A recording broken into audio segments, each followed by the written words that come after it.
지혜의 기도 두 번째입니다. 잠언 2장 1절에서 6절, 또 9절에서 9장 10절에서 11절 이렇게 읽겠습니다. 시작. 내 아들아, 내가 만일 나의 말을 받으며 나의 계명을 내게 간직하며 내 길을 지혜에 기울이며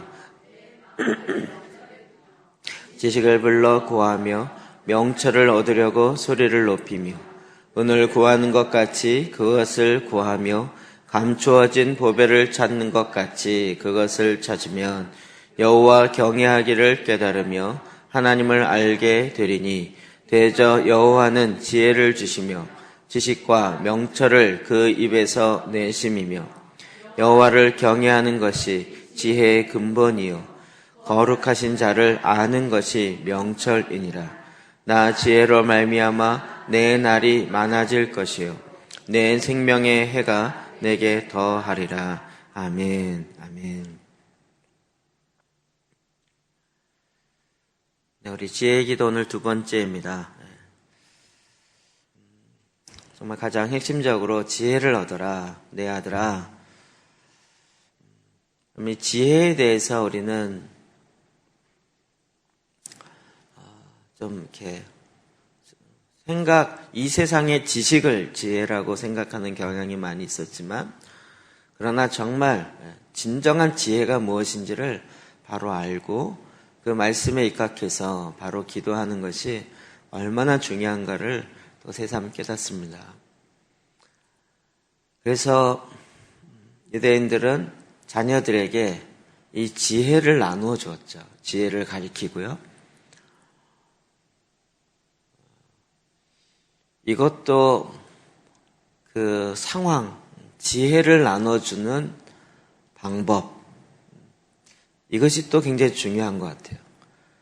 내 아들아, 내 아들아.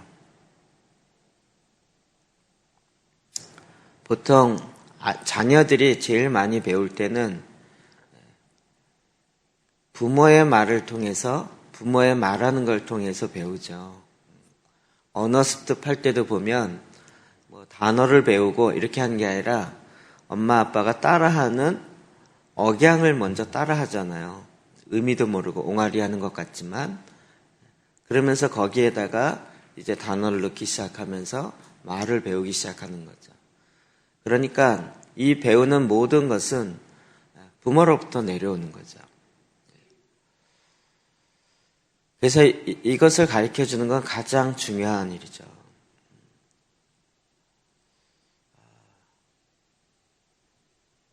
조금 곁길로 새는 것 같지만, 그래서요, 자녀를 부모가 꼭 가르쳐야 합니다. 그냥 먹고 재우는 것뿐만 아니라 그 아이와 함께 교감하고 말이 안 통한다 할지라도, 그래서 부모의 마음, 부모의 말투, 부모의 생각하는 구조, 이런 것들이 자녀에게 내려가는 거죠. 신앙도 보면 그렇습니다.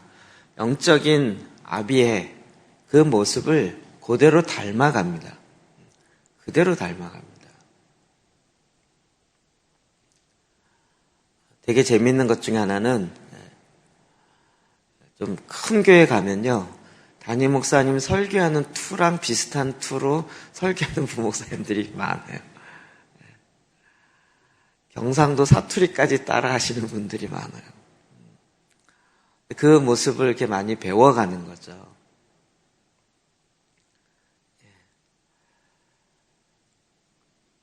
그럼 그 하는 모습을 그대로 이렇게 배웁니다. 그러니까 결국 이런 관계 안에서 지혜가 전달되는 거죠. 이런 관계를 끊어놓는 건 사탄의 전략이었던 것이고, 우리는 다시 이런 양육적 관계를 다시 회복하는 것, 이건 정말 DNA에 너무나도 중요한 부분입니다. 유대인들이 자녀들에게 가르칠 때 토라를 가르쳤죠. 그 다음에 미시나를 가르치고 탈무드를 가르치는 거죠. 이게 다 지혜와 관련되어 있는 것이고, 그 토라 안에, 모세오경 안에 우리가 계속 보니까 뭐가 나오죠? 하나님을 어떻게 경외하는 것이고 처음 시작이 뭐였고 처음 만든 의도가 무엇이었고 이런 것이 그냥 창세기 암송만 했겠습니까? 암송하면서 그 의미를 풀어주면서 이야기가 다 됐겠죠. 그러니까 처음부터 국가관이 뭐고 경제관이 뭐고 이런 것들이 어렸을 때부터 쭉 부모로부터 생각하는 사고의 패턴이 들어오는 거죠.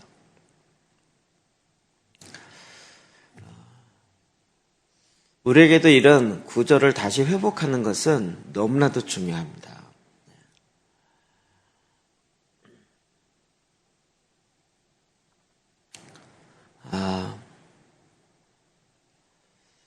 저는 저희 교회에서 지금 하고 있는 여러 가지 중에서 가장 핵심을 뽑아라 그러면 DNA를 뽑고 싶습니다.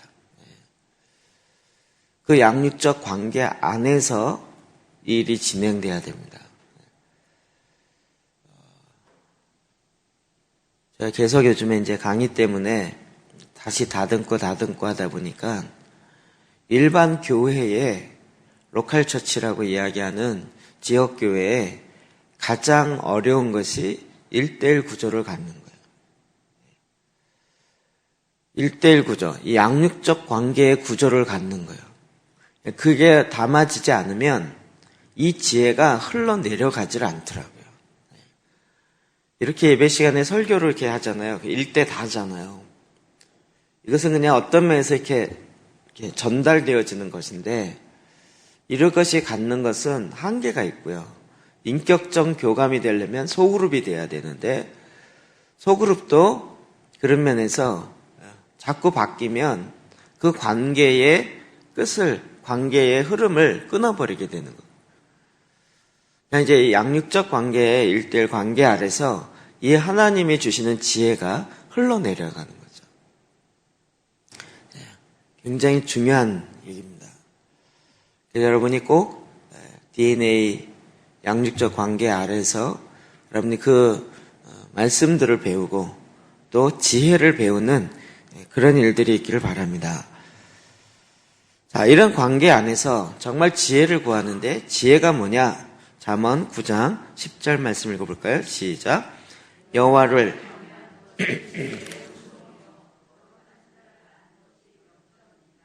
아멘. 여호와를 경외하는 것이 지혜의 근본이다.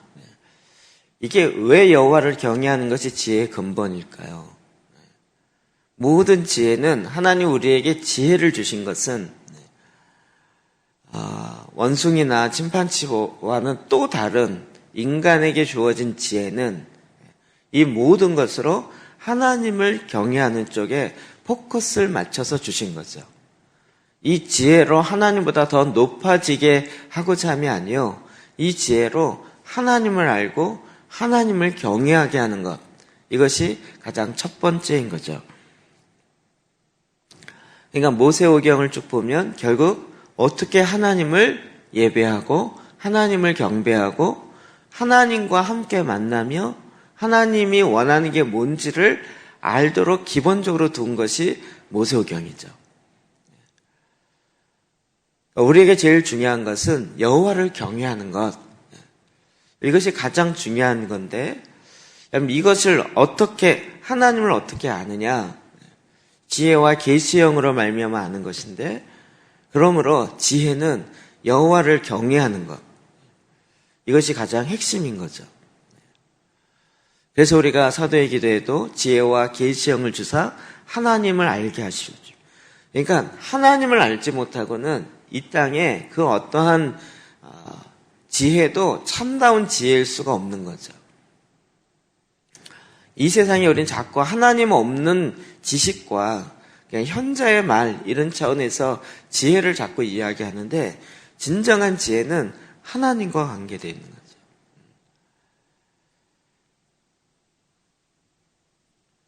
거죠.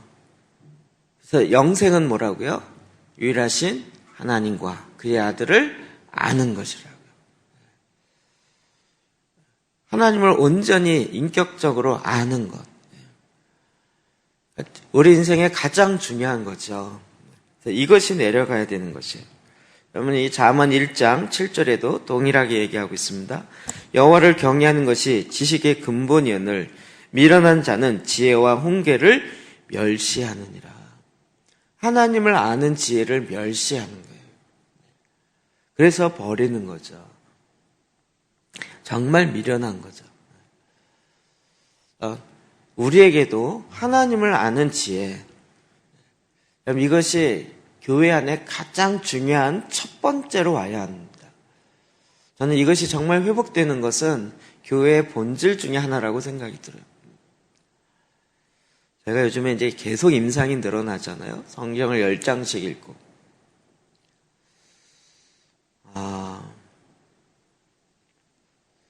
이게 너무 이상적일까요? 말씀을 읽는데, 목사님, 10장 갖고 안 되겠어요. 20장씩 읽어야 되겠어요.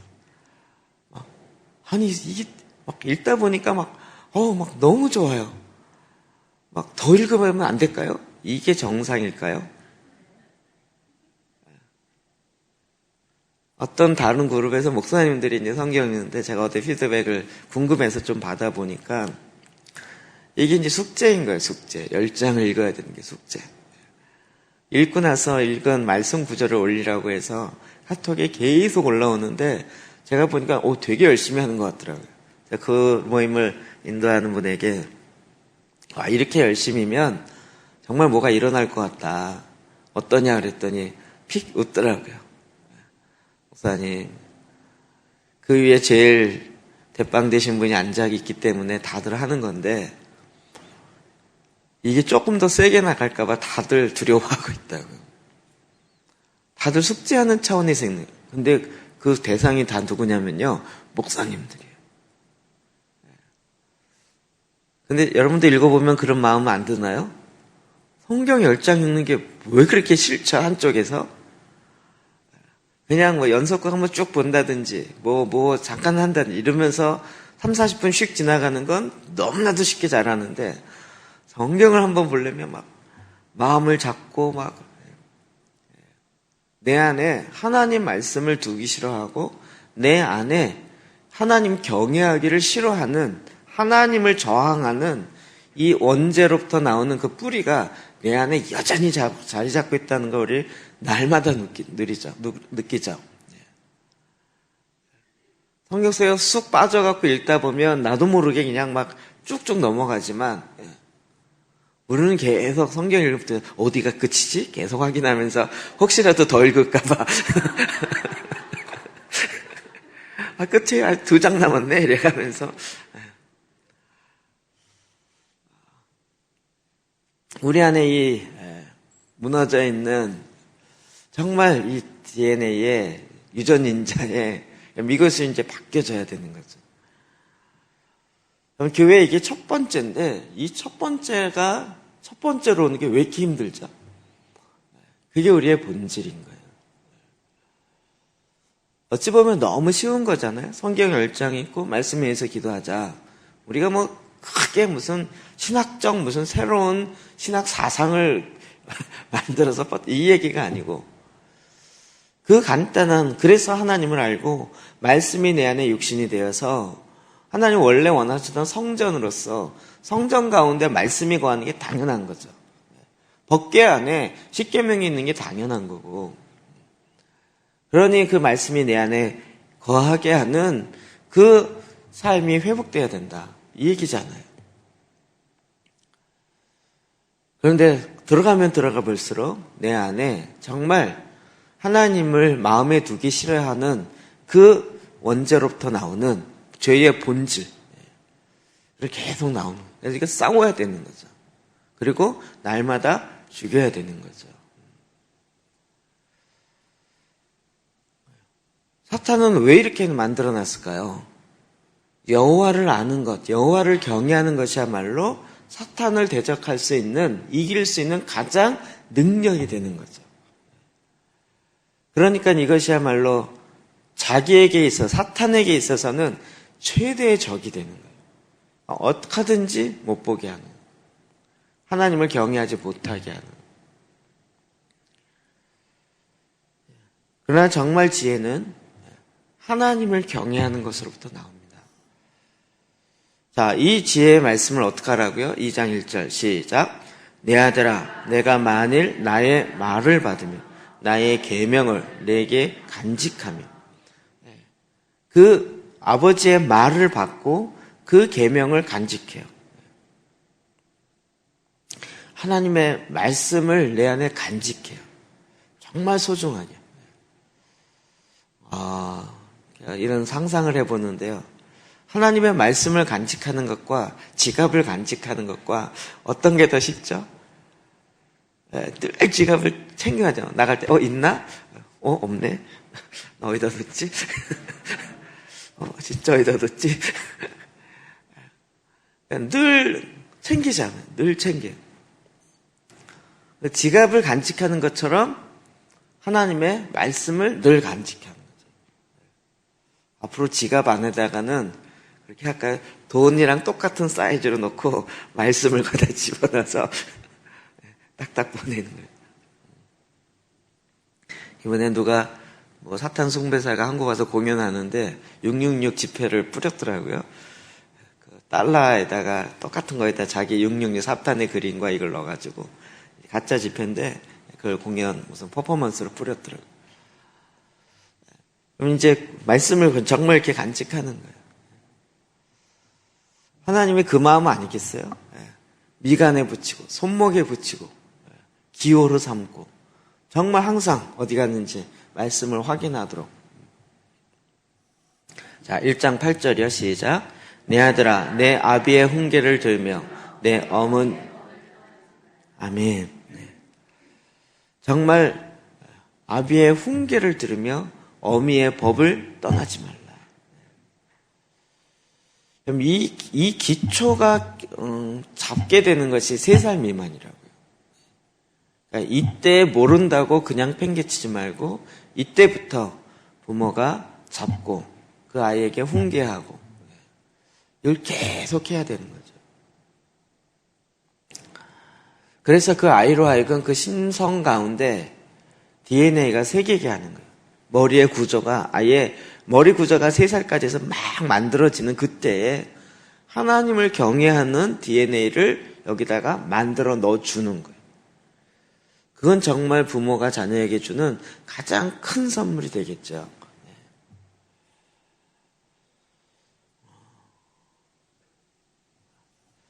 우리에게도 이런 무형의 선물이지만 자녀들로 하여금 왜 그런 고백하시는 분들이 있잖아요.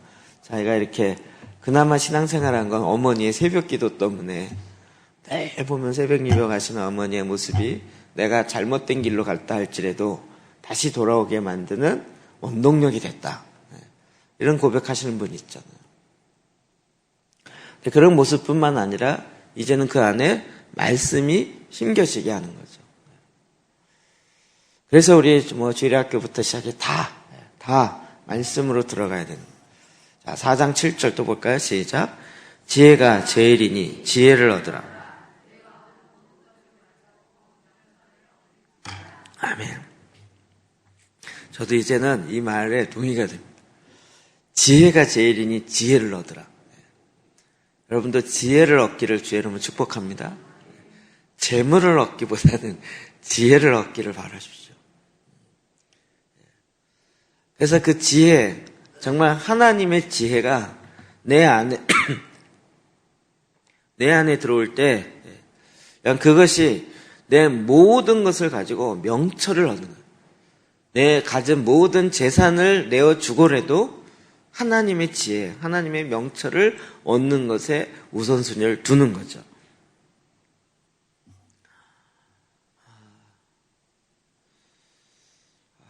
이런 것이 우리에게는 조금 더 구조화되어 있는 게 필요한 것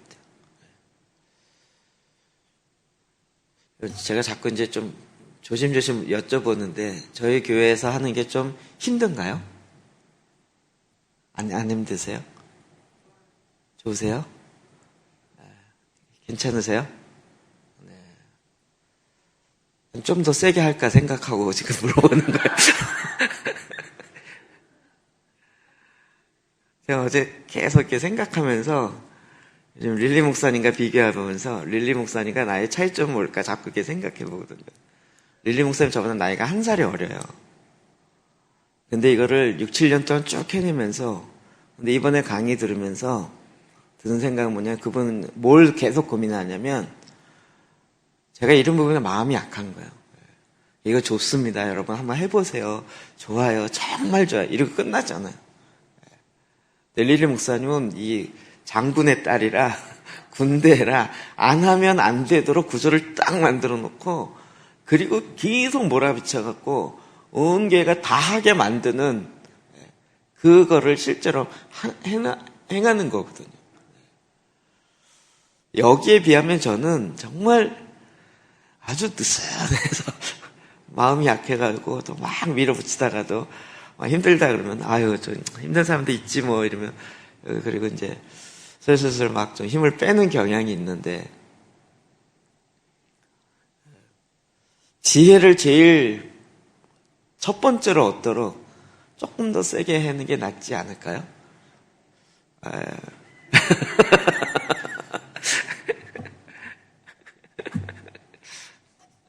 아멘 하시는 분을 축복합니다.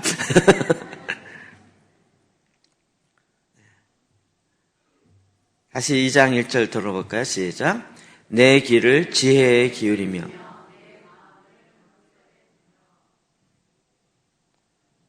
위에 게 2장 1절이 아닌 것 같습니다. 밑에 게 2장 2절이요. 2장 2절. 내 귀를 어디에 둬요? 지혜에 기울이며 내 마음을 명철에 두며. 계속 우리의 지혜를 말씀 가운데 계속 두는 거예요. 여러분 희한하죠? 말씀이 이렇게 점점 풀어지는 게 희한하죠? 그리고 이게 풀어지면 풀어질수록 말씀의 의미가요 정말 다양하게 오기 시작하는 거예요. 그리고 내 생활의 삶의 모든 부분까지 그것이 미쳐지는 것을 보는 거죠. 저도 요즘에 계속 하나님께 구하면서 그런 지혜를 하나님 주시는 것 같아요.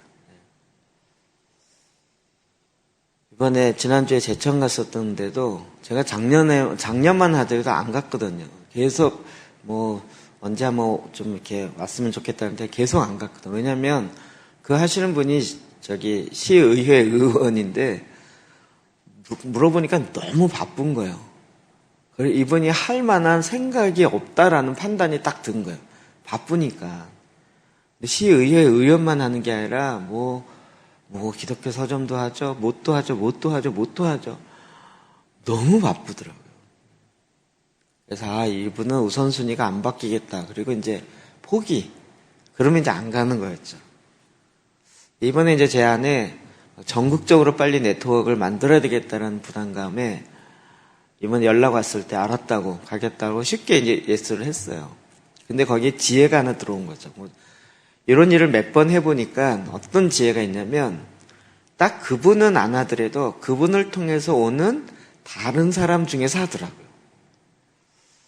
표현이 그런데 그래서 징검다리 역할을 하신 분이 꼭 있어요. 왜 그런 분 있잖아요. 자기는 안 하면서 주변에 있는 사람 막 끌고 다니는 사람. 그런 사람 있잖아요.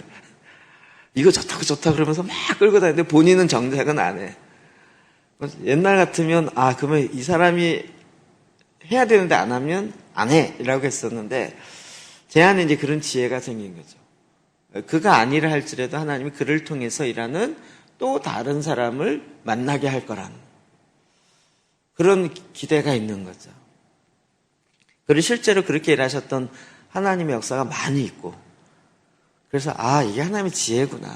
인간의 딱 눈에 보여지는 것의 판단으로만 가지 말고 그랬더니 어제 또 문자가 왔어요. 제천에서 다음번에 스쿨을 하기 원한다고. 그래서 제천 스쿨 또 해야 될 것 같아요. 지혜로 말미암아 이루어지는 거죠. 이런 지혜가 생기니까요, 그분이 안 하는 것에 대해서 이제 상처를 별로 안 받아요. 그분은 뭐가 특기냐면요, 사람 이렇게 모아갖고 해서 하게 하는 거예요. 이것도 쉽지 않은 거거든요. 이거에 정통하신 분이니까. 그래서 야, 하나님이 정말 계속 그런 지혜를 허락하시는구나. 23장 12절입니다. 시작. 훈계에 작심하며 지식의 말씀에 귀를 기울이라. 아멘. 하나님의 말씀 성경 구절에 이런 게, 여러분들 성경 이제 풀어지는 걸 보면서 전에는 읽었는데 전혀 그냥 쑥 읽었던 내용이 다시 이렇게 의미가 들어오면서 다시 보여지는 거 있죠. 그러니까 전에는 전혀 개념이 없었는데 그 개념이 딱 생긴 거예요. 그리고 다시 보니까 그 개념의 내용이 탁 들어오는 거죠. 그게 지식의 말씀에 계속 귀를 기울이는 거예요. 계속 귀를 기울여요. 하나님 뭐라고 얘기하시는 거예요? 하나님 어떻게 일하시는 거예요? 집중해서 계속 듣는 거예요. 제가 초창기부터 제일 헷갈렸던 게 뭐냐면 영혼육이었어요. 사람 안에 영혼육이 있다는 거예요. 그래서 영혼과 육이 있냐, 영혼육이 있냐, 이것 때문에 도대체 그러다가 고등학교 때 저희 형이 갖고 있는 책 중에 하나를 읽었는데 우주의 신비라는 책이에요. 그 읽었는데 너무 이해가 팍팍 되는 거예요. 모든 이 삼라만상은 세 가지로 돼 있다는 거예요. 물로 볼 때 고체, 액체, 기체.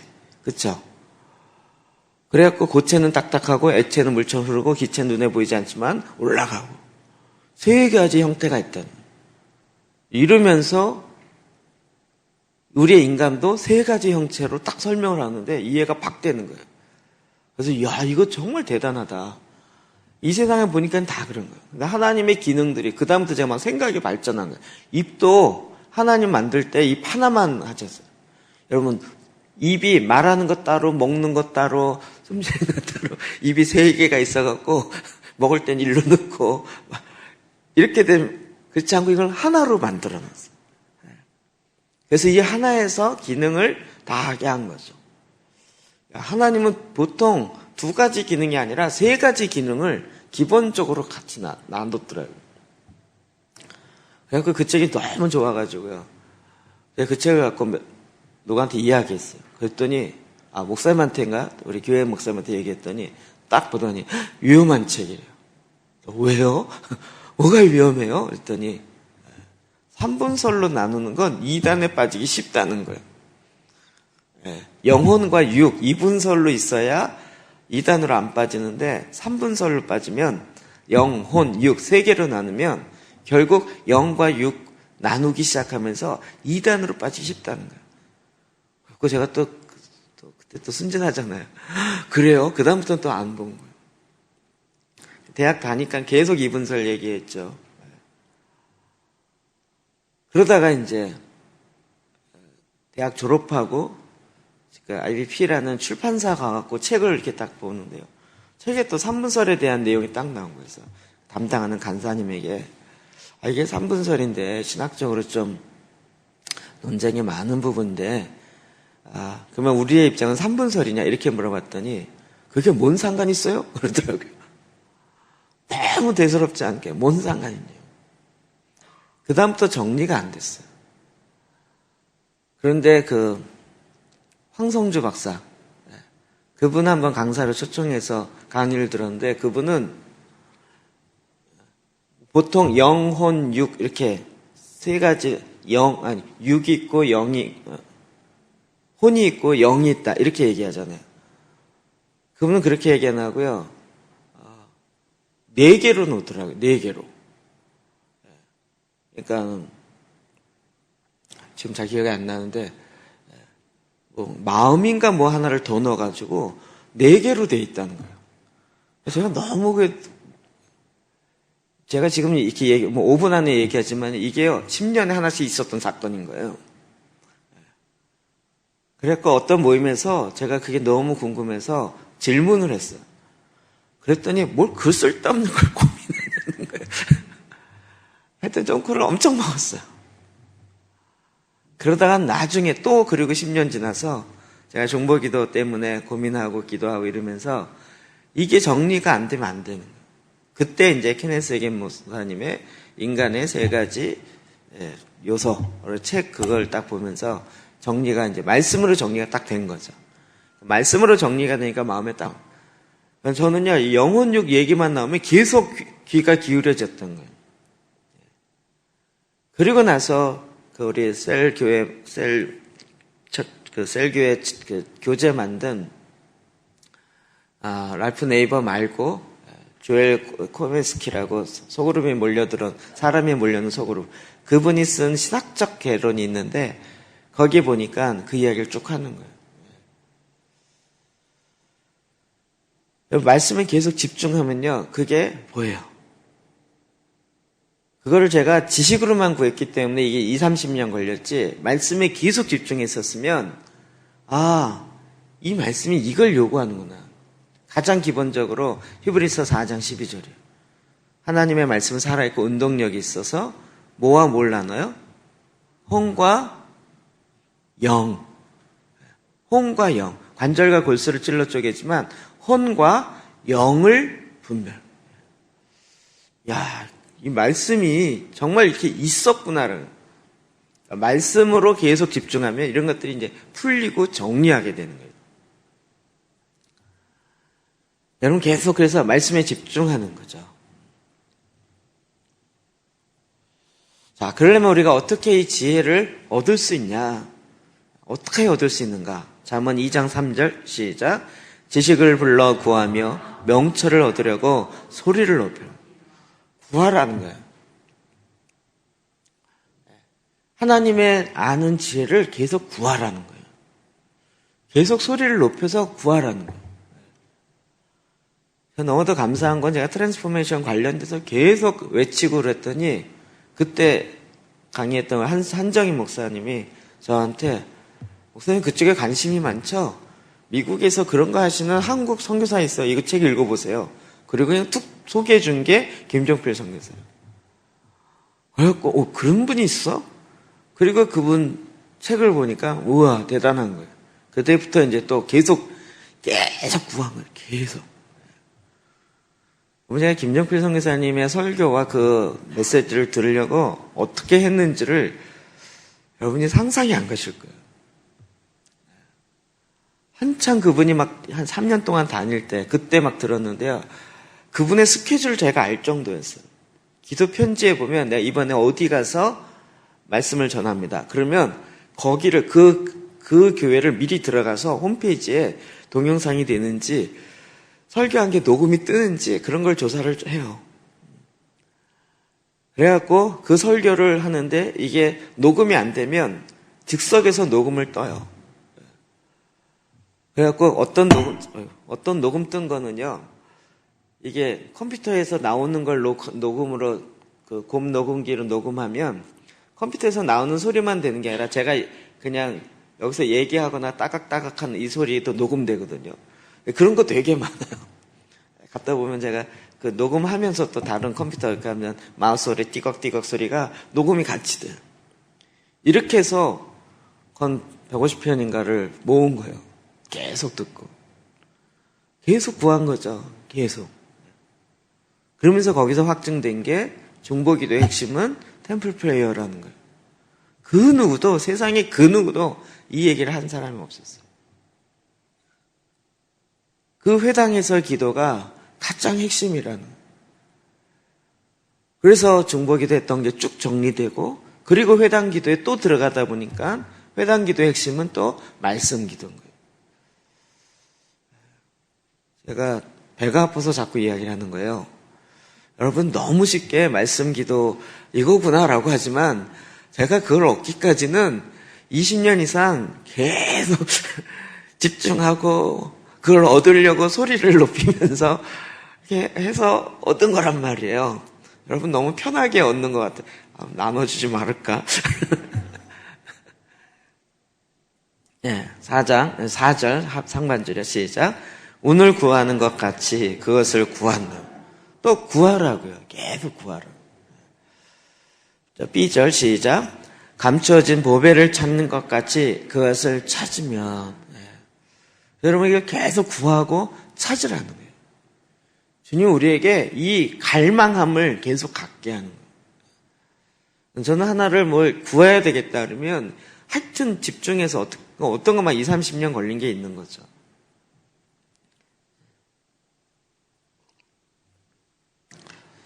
제가 이제 이번에 강의한 거에 대한 모니터링을 좀 하고 싶어서 지난번에 언약 이야기 했잖아요. 언약 얘기를 많이 들었죠. 근데 이번에 제가 이제 강의를 풀어가면서 전반부에 왜 언약이 그렇게 많이 이야기됐으면서도 불구하고 이 언약의 소중함과 이 언약이 내 신앙생활에 미치는 영향 이런 부분에 대해서 왜 이렇게 우리 성도들이 잘 이렇게 캐치를 못할까 이걸 고민하면서 신학이 명제적으로 되어 있는데 관계론적으로 신앙을 풀어야 언약은 관계론으로 들어가 있기 때문에 그래서 이제 그걸 얘기해서 푼 거거든요. 근데 그거는요 정말 누가 얘기해 준 게 아니고 제가 그것도 얘기하려면 그 생각을 정리하기까지 20년 걸린 거예요.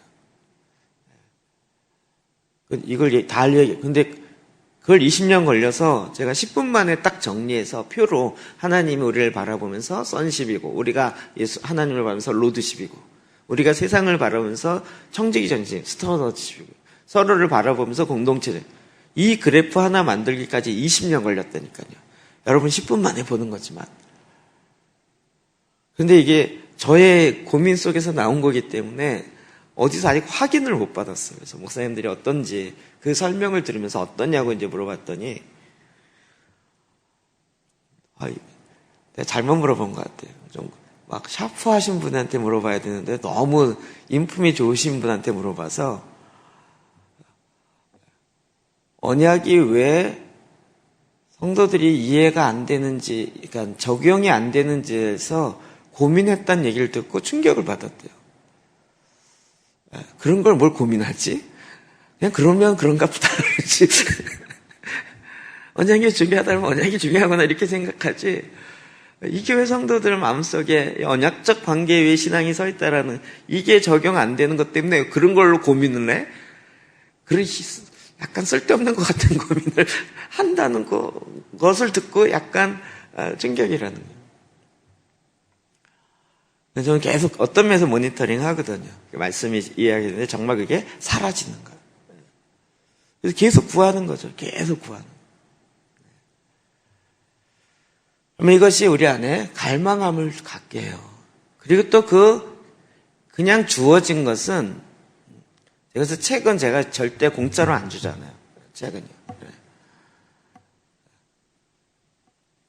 책을 그냥 줘갖고는요, 그냥 주는 책은 읽지를 않아요. 저도 공짜로 받는 책은 거의 읽지를 않게 돼요. 제가 막 갈망해서, 이건 정말 사야 돼. 이건 필요해야 돼. 막 쌓아놓고 있다가 나중에 딱 기회 됐을 때 딱 사는 거죠.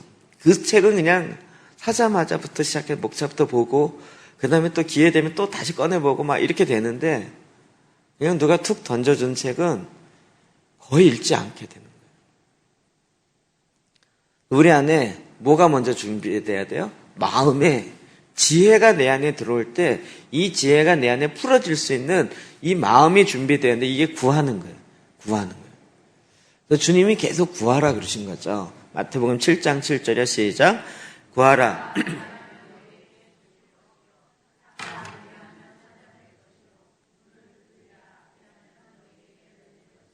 아멘.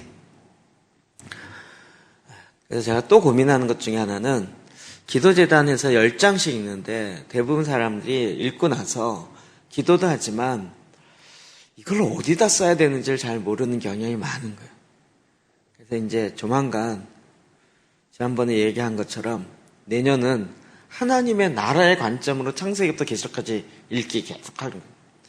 거기서부터 창세부터 계시록까지 하나님의 나라, 킹덤과 네이션 관련된 걸 계속 찾으면서 이스라엘 나라, 암몬 나라, 요압 암몬 그 다음에 어디죠? 뭐 하여튼 이방 나라들 각 나라를 향해서 성경이 뭐라고 얘기하는지 계속 찾는 거예요. 그러면 나중에 그 나라를 향한 하나님의 말씀하시는 그 마음이 들어오겠죠.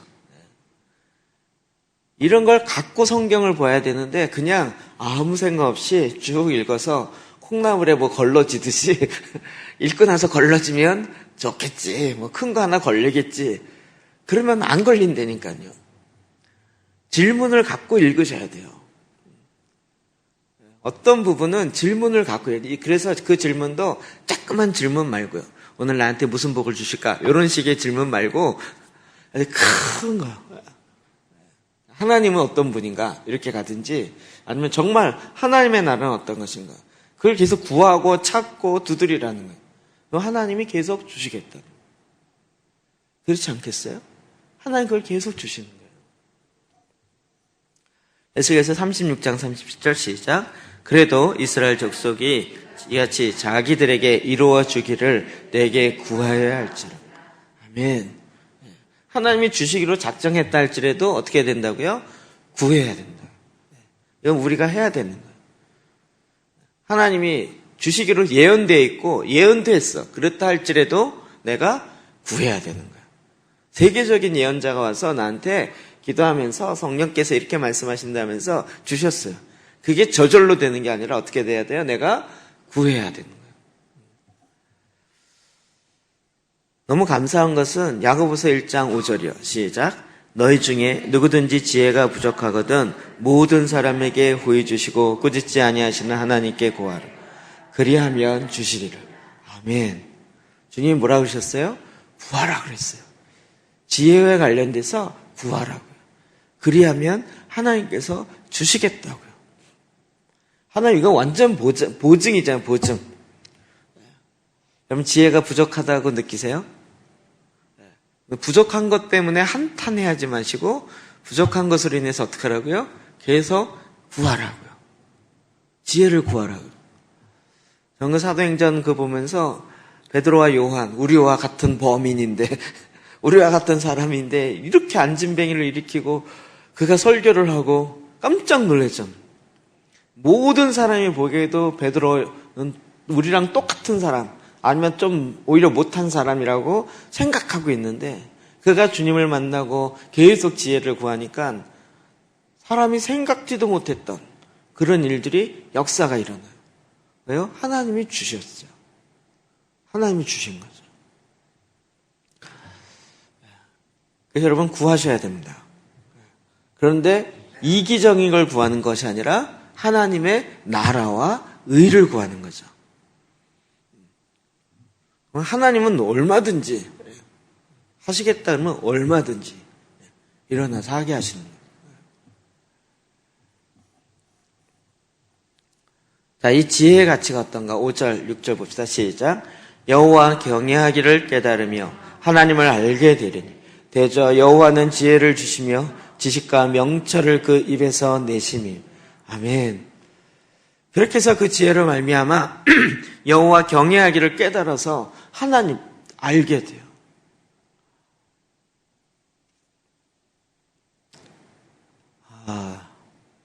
저는 또 요즘에 이 경배하기를 배운 거는 어마어마한 특권이다라는 생각이 들어요.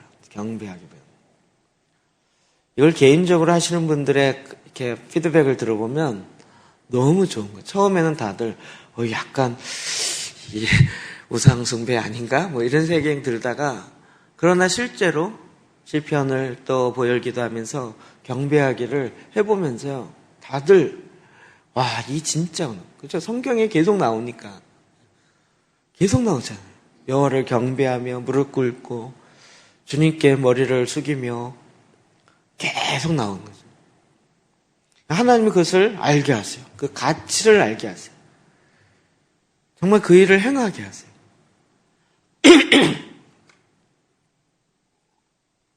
자, 지난 금요일 날 우리 이은정 선교사님 와서 말씀 전했죠. 이야기하면서 계속 그 얘기를 한 거예요. 아데프 박사님이 강의를 할 때 너무 중요한 건데 이건 너무 이렇게 얘기 안 하고 그냥 평상시 얘기하듯이 툭툭툭 얘기하는데 사실은 그게 다 중요한 거예요. 한 문장 한 문장이 다 중요한 거예요. 이것 너무 중요하다 그러면 다른 걸 하니까 그냥 얘기하듯이 툭툭툭 얘기하는데 우리는 대충 들으면서 아, 얘기하시는구나. 이렇게 듣는 거예요. 근데 그 말씀을 다시 그분의 이야기 메시지를 다시 점점 더 많이 듣고 그리고 나서 그 얘기를 툭툭 하는 얘기가 이 툭 했던 얘기가 1년 내에 묵상하는 거예요. 이번에도 만나자마자 성육신으로 오신 그 사랑 그 책 있잖아요. 그 두 번째로 나온 책인데 그 책을 들이대면서 이 책에 이런 내용이 있어요. 그리고 자기가 그거를 3번인가 4번을 읽은 거예요. 이번에 절기 때 또 다시 읽었는데 이거 왜 지금 보이죠? 왜 지금 이런 내용이 들어오죠? 이러면서 얘기를 하는 거예요. 이거 목사님 알았었냐고. 그래서 속으로 찔렸죠. 나도 몰랐는데. 그래서 우리 눈이 정말 여호와 경외하기를 점차 더 배우는 거예요. 더 깨닫기 시작하고. 이거는 우리 삶에 그러니까 어찌 보면 참 유대인들 제가 보면서 약간 딜레마가 있는데 그들이 그 율법의 말씀을 어쨌든 그렇게 사랑하잖아요. 하나님의 말씀을 사랑하고 사모하는 것에 정말 그 뭐랄까 뼛속까지 들어가 있잖아요. 다는 아니지만. 아니 예수를 모르는데도 어떻게 그렇게 할 수 있을까? 저는 막 뭐랄까 껍데기만 갖고 오는 건 싫어요. 껍데기만 갖고. 지난번 얘기했을지 모르지만 오순절 우리나라에 유대 메시아닉 교회가 있어요. 몇몇 교회가 있어서 이렇게 영상이 떠서 오순절에 대한 행사를 그 교회에서 한대요. 그 목사님 아예 강대에 올라올 때부터 기도쇼를 두르고 이거 기파 쓰고 그리고 설교를 하더라고요. 유대인처럼. 난 유대인 강사가 오는 줄 알았어요. 알고 봤더니 그 교회 담임 목사님인데 아예 이제 가운이 아니고 그 기도할 때 쓰는 있잖아요. 그걸 써요. 저도 그거 선물로 받은 게 2개 있거든요.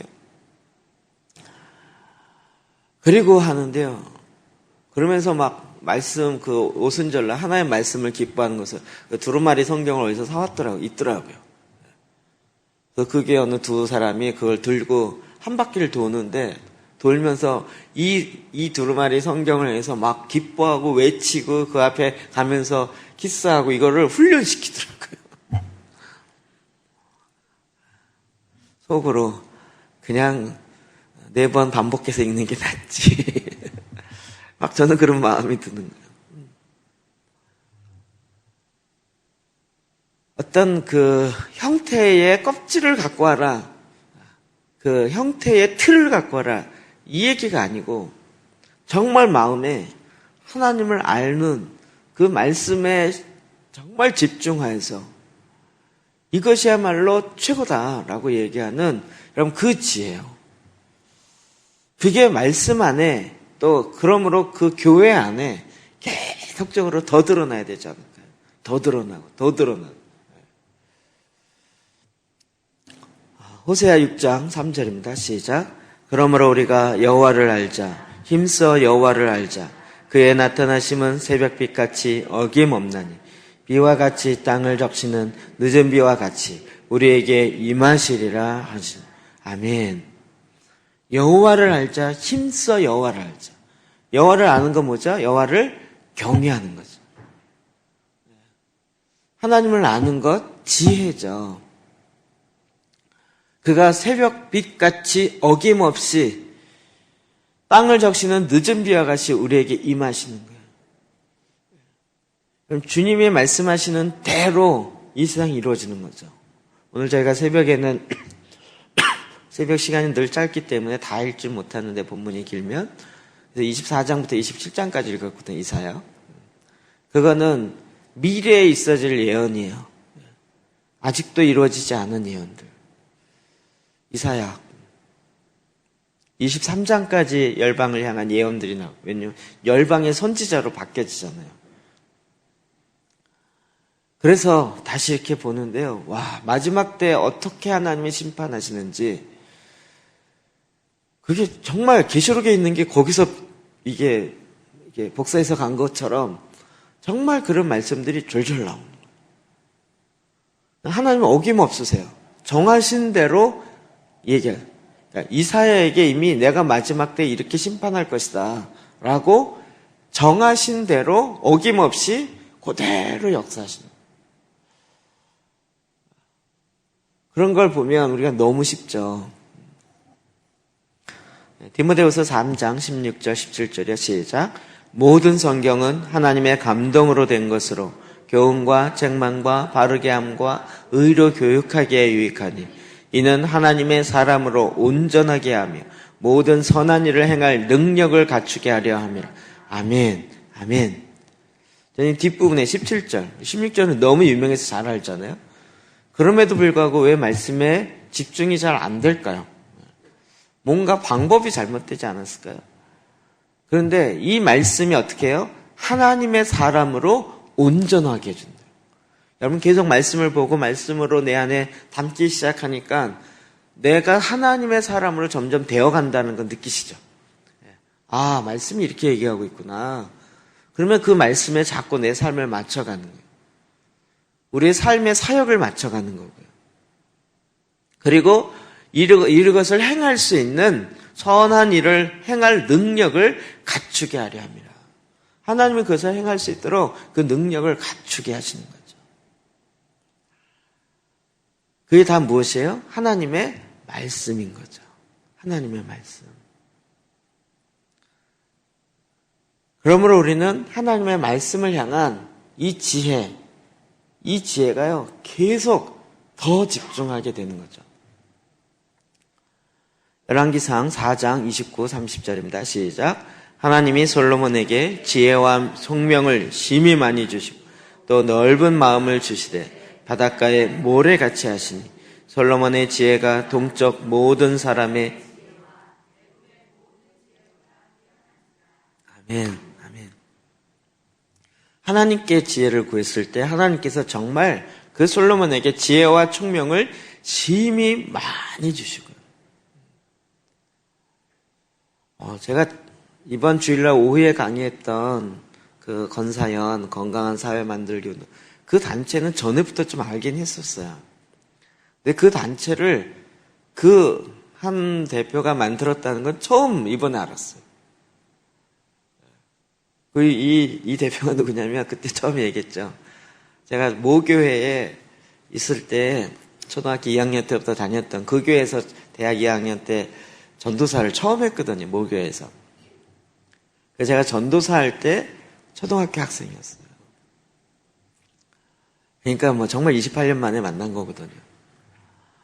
근데 그 일 진행하는 게 제가 몇 번 이렇게 봤는데요. 굉장히 지혜로운 거예요. 제가 정말 3년 만에 그와 같은 일을 했다는 것이, 지금의 모습으로 했다는 것이 하나님이 지혜를 주신 거죠, 거기에. 그거 시작한 지 3년밖에 안 됐거든요. 그전에는 학원 강사예요. 춘천에 학원 강사하는, 제가 그건 잘 알아요. 제가 워낙 집이 가난해갖고요. 재수학원 다니면서 그 조교 있죠. 학원의 조교. 이게 칠판 지우고 강사 오기 전에 미리 다 해놓고 해놓는 그거 하면서 그때 그 학원 강사한테 비법을 전수받았거든요. 그래갖고 자기가 비법 전수받은 걸 우리한테 몇 번 얘기해주고 그랬어요. 수학, 영어도 그렇고요. 그래서 영어는 막 전치사라고 그러면서 막 얘기해주고 막 이런 걸 보면서 제가 책까지 샀잖아요. 영어는 전치사다. 그래서 딱 하나 놓고 뭐 온이 뭐 책상 위에 있고 인이 안에 있고 뭐 이런 뭐 전치사 갖고 하나를 다 설명하는. 아니나 다를까 대학 졸업하더니 이제 학원 차려서 춘천에서 제일 잘 나가는 학원 원장이 된 거죠. 그래서 그때 원장할 때 전화했더니 와 막 너무 반가워서 한번 오시라고 춘천 닭갈비 꼭 사드리겠다고 그러면서 그래서 못 갔어요. 못 만나고. 이번에 이제 근데 어느 날 갑자기 이런 걸 하고 있는 거예요. 근데 정말 지혜를 지혜. 그럼 그 네이버 쳤을 때 동성애 치면 7개 올라간다는 얘기 뭔 얘기인지 이해되시죠? 그 얘기를 전에부터 했었어요. 무슨 얘기냐면 예를 들면 지금 2단 10이 나오잖아요. 그래서 어느 교회 2단이다. 근데 이 거짓된 정보잖아요. 이걸 없애는 방법은 뭐냐면요. 사람들이 계속 찾으니까 검색순위 1위로 가잖아요. 그러면 한 4-5명이 그 교회는 2단이 아니다라고 계속 자료와 정보를 올리면 그게 올라가면서 검색 순위가 이게 1위로 올라가고 이게 밑으로 떨어져요. 그래서 이거를 선풀 달리기 운동이라고 하거든요. 선한 리플 달기 운동이라는 거거든요. 근데 그거는 거기서 또 한 단계 더 발전한 거죠. 선한 리플뿐만 아니라 아예 정보를 번역해서 계속 올린 거잖아요. 그러니까 그 악한 리플이 악성 리플이 막 달리는데 정말 말도 안 되는 거 막 하거든요. 그냥 막 무식하게 욕하거든요. 그런 것에 대처하는 지혜를 얻어서 그거 갖고 계속 한 거죠. 그게 거기서 한 거야? 제가 알고, 역시 지혜가 있구나. 하나님 준 지혜가 있구나.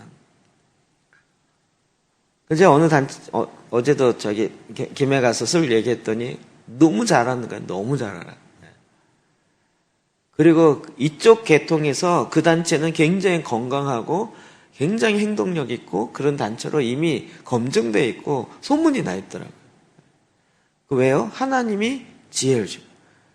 제가 계속 동성애나 지금 차별금지법 이런 거 막 성도들 이야기할 때 NGO를 만드세요. 그러거든요. 시민단체를 만드세요. 그럼 시민단체 우리도 만들 수 있어요.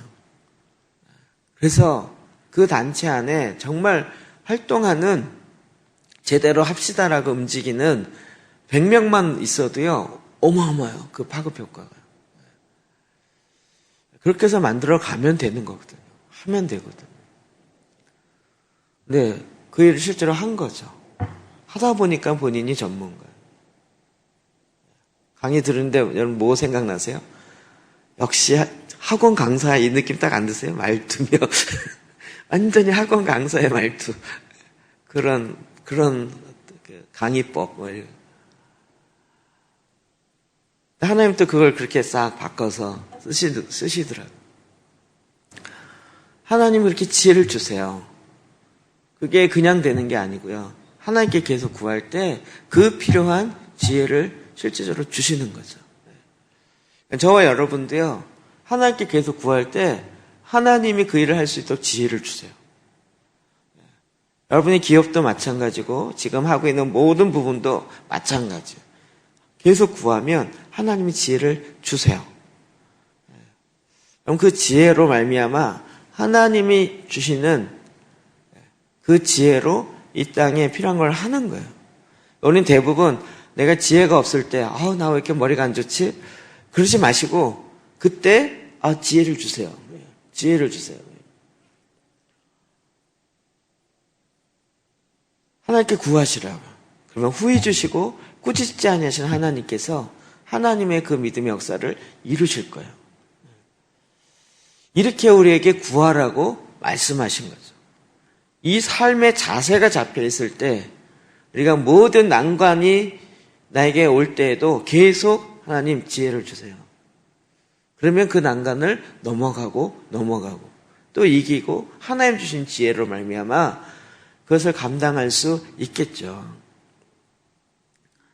하나님이 지금도 저와 여러분을 통해서 계속 이런 지혜를 주시기를 원하세요. 근데 우리가 갈망함으로 구해야 주세요. 이제 여러분 더 갈망하는 마음이 생기셨죠? 더 구합시다. 왜 난 안 되지? 한탄하지 말고요. 그 시간에 차라리 하나님께 구하는 거예요. 주님, 지혜를 주십시오. 하늘로부터는 하나님의 지혜를 주십시오.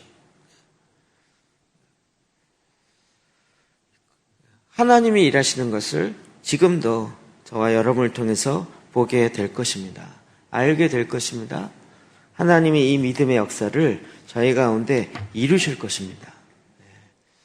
여러분 이 믿음으로 오늘도 주님 앞에 나아가서 정말 하나님의 지혜가 내 안에 솔로몬같이 충만하도록 주님께 구하며 기도하며